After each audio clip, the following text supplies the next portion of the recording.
If you're a Chelsea fan, I suggest you eat your vegetables, exercise, and lead a healthy life. Because one thing I know about you is your club is trying to kill you.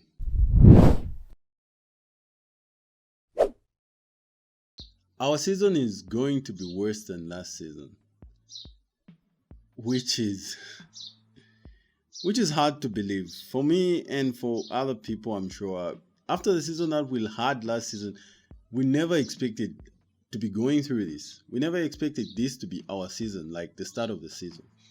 To be honest, I didn't think the whole Pochettino thing was going to work out. Not because of the kind of manager that he is or the kind of teams he's managed and his previous success, but after I saw the overhaul of the whole squad, I was like, nah, this can't work. If this does work, it means money can build a team, and which is being proven that that's not the case. You can't just get money and build a team. You can't just buy great players and build a team. No, there has to be structures behind the performances of a team, of a good team. There has to be a manager who tries to transition from what has been failing into what will be successful. But as at now, Chelsea did a reset. It was like the Big Bang, like, oh, all the dinosaurs are gone. People are in. Apparently, people can't function.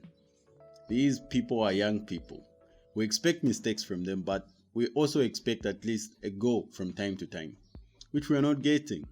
So now, if you're a fan of a Premier League club, please go get your 3 points at Stamford Bridge while the casino is still open. Because right now we don't look like a team that can beat any other team. I'm actually thinking we can beat Sheffield. But you can never be too sure with this Chelsea. I mean, to be realistic, we're all over the place. We're all over the place, the mistakes and everything. And actually, it's now showing that for us to be that clueless on the pitch, it's not just down to the players, it's down to the manager as well. What is he trying to do? What is he trying to do? So when we look at the issues, one, the starting lineup, the substitutions, the whole mentality, it's just not there. It's just not there.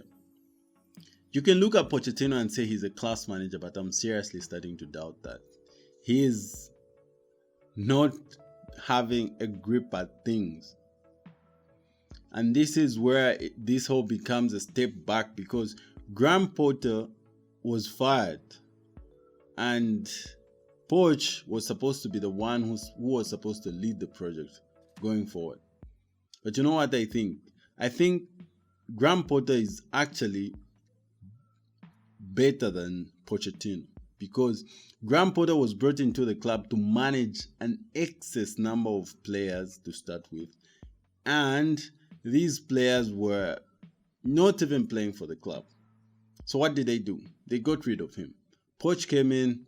Now he's using the players whom he wants at the club, and it's not a bloated squad. If anything, it's a depleted squad after spending a lot of money again. So I'm worried about Pochettino and how he's handling all this. It feels like a fraud. It feels like Tottenham hired him to finish us off because if you look at it, Poch is still part of Chelsea's history. We have beaten him in crucial matches, so much that we remember Tottenham to be a small team. Yeah, but anyway, away from that, away from that, away from that, I have to really point him out. Now, I have to call him out. It's too early in the season, people would say, but now we have to call him out. There's nothing he's doing there. The way he's setting up the team, it's almost like he's setting us up to lose. If you see what Malo Gusto does on the right, there should be someone doing that on the left. But no. Levi Cole, a center back, is now our left back. And he can't attack. He can't attack. And in the game against Villa after the red card, we saw Disasi go to right back. And Disasi was actually better at going forward than Levi Cole. So Mudryk plays alone on that side. That's why there's no consistency even. There's no one trying to dash behind him to create that option so that at least you get the defender caught up. No one is trying to do that. And it's sad. Enzo Fernandez, someone who can't really score goals. We have to understand now. Enzo can't score goals. He's not that calm to take a decent shot. He can take a decent shot, but not when you depend on him. And where does such a player belong? Deep in the thick of things, in the pivot. He has to be there with Caicedo, who I think was not really supposed to play this game. Ugochukwu played well last time around. I don't understand why Poch had to rush Caicedo back, strapping him on, his knees strapped. Like, dude, our problem is not Ugochukwu. Ugochukwu is playing well. Our problem is up front.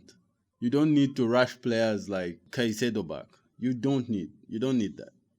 I would understand if you're rushing Nkunku back because we're not getting anywhere near where we want to be in terms of the scores. One other thing that I don't understand about Pochettino is I don't know if I should call that fear or if I should call that his dependency on an underperforming player.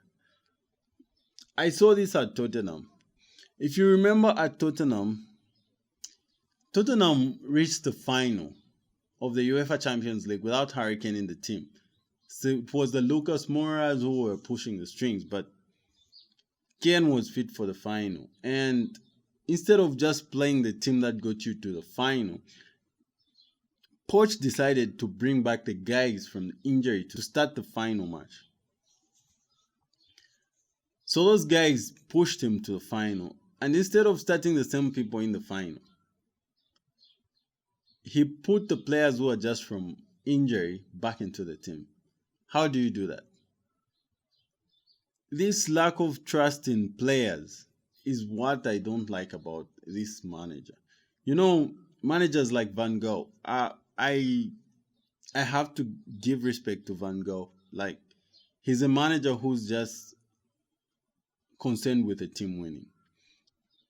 Van Gaal just wants his teams to win, and that's not too much to ask of a manager. If you're a star and you're underperforming in a Van Gaal team, he's going to get someone from the reserves. If they can perform, they'll keep their place. It's as simple as that. Ian Maatsen is not being given a chance. Meanwhile, Chilwell and Cowell can't really occupy that place to any sort of effectiveness.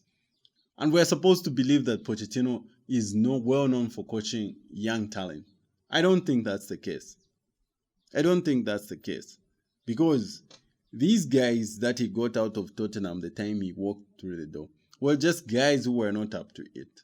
And he utilized the fight and the eagerness and the anger.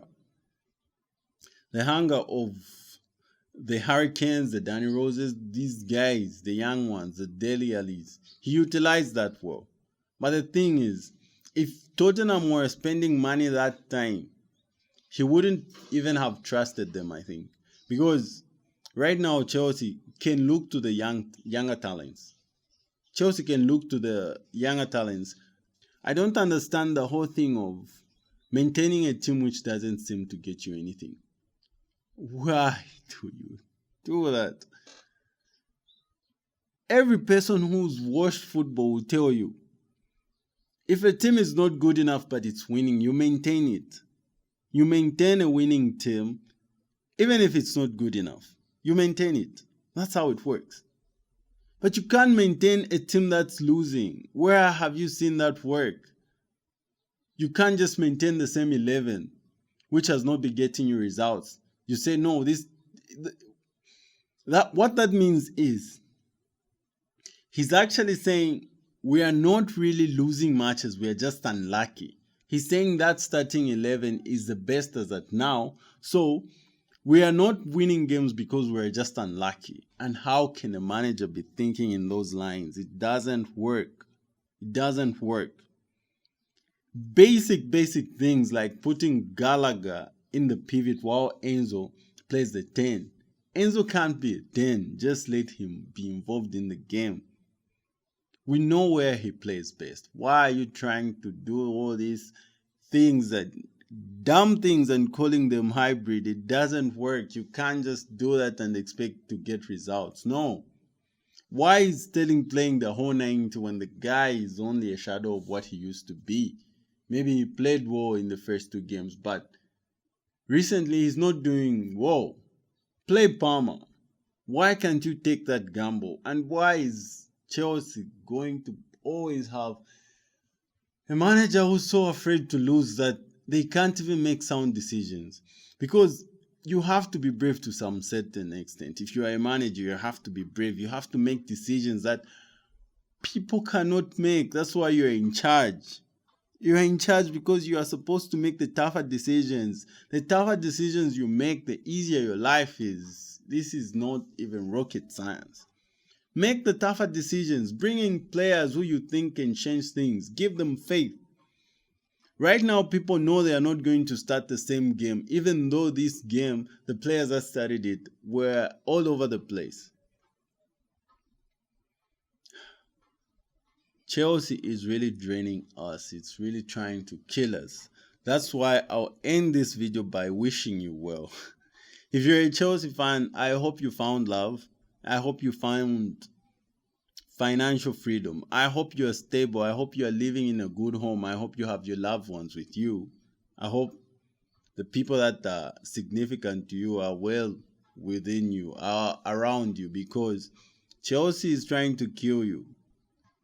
The footballing side of your life sucks right now, and I hope you eat your vegetables, man. I hope you eat well. I hope you stay healthy, because those kind of performances will really clot your blood. They will kill you. You're a Chelsea fan right now. You don't even need to be upset. Go and find a mountain somewhere. You meditate. You allow the situation to just flow. You just be watching. I personally just watch. I don't get upset. I don't do this. I don't react that way. I'm just watching and I'm thinking, oh my God, this is Chelsea right now. Yeah, clueless. Not knowing how to move the ball. Simple things. We can't just play 1-2s when we reach the final third of the pitch. But I don't really know the solution right now. I don't stand for hiring, firing managers, whatnot. But one thing that I do stand by is that I don't think going from Graham Potter to Poch was a good idea, no. And people were overselling this. They were like, oh, now they have the right man to be in charge of the project. No, come on. We need the Chelsea legends to start talking, to get involved. You know, I'm so envious at Man United. You know, when they are suffering, they are really struggling. The Gary Nevilles, the Ferdinands, these guys, the Carricks, they try to say something. They try to say something. Come on, guys, you can say something. It's fine. Please, say something before it's too late. Say something. The club is slowly losing its identity. Right now, it's a mid-table club. By the end of the season, we could be a relegation club. We'll be the first billion-pound relegation fighting side. We could be that. We could be that. So that's it. Guys. That's it, guys. Have a good time. Like and subscribe. Help me out here. And please comment. Let's have a conversation. I'll be looking forward to that.